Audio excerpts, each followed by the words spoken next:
para hopi anya acaba organização na trabalhar, riba projeto nan ko hopi animo. Pero o problema não também é mais complexo. Então nós precisamos a cabeça da ONU e organização que está arriba mesmo terreno, nós não precisamos de maneira isla a parte outro, nós precisamos a cabeça e nós precisamos a quarta e parte não nota ganha atenção, não? Então nós precisamos lançar outra iniciativa não novo que também tackle o problema não. Bambisa, nós por dona nos juventude, dona nos família nang, dona nos gente nang com limitação, grupo nang mais vulnerável, para nós por trabalhar mais efetivo. Hobby custa agora assim, mas nós queremos que se nós ser a cabeça como NGO não, pero não NGO não só, junto com o departamento de governo, junto com o comércio, onde nós podemos junto, então na niche natura vai da mesma direção, nós logra mais. Então esse é nós que vai ter. Nós temos agora aqui 6 tópicos que são relevantes para o seguinte ano for die sede Aruba, pero me quer também para o feld de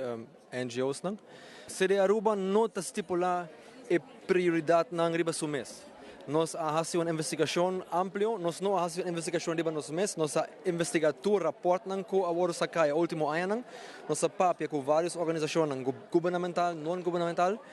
nós papia com grupo não de comunidade, mas por exemplo grupo de gente grande, grupo de gente com limitação, até grupo de jovens não, que está não importante riba aqui, então a base disso nós escolhe tema não.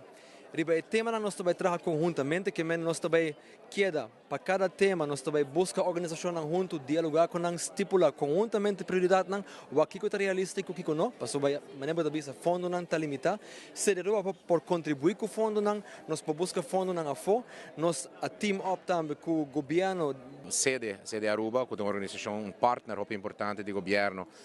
para apoiar o social felt.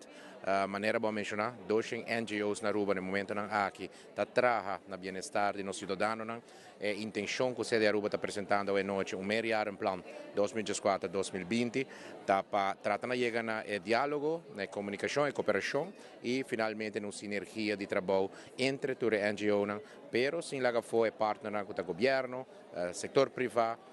e outra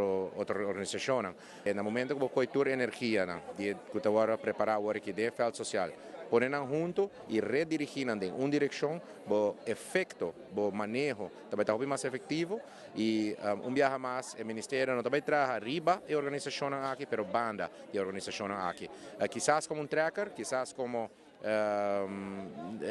como es un global track é diferente organização aqui para nós poder seguir trabalhando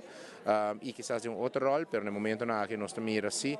com o Sede Aruba seguramente é um partner importante já foi de Hopiaia, pero nós era nosso bisrato passado também nós lo que vai intensivar a cooperação e relação de trabalho com o Sede Aruba e com o Ministério.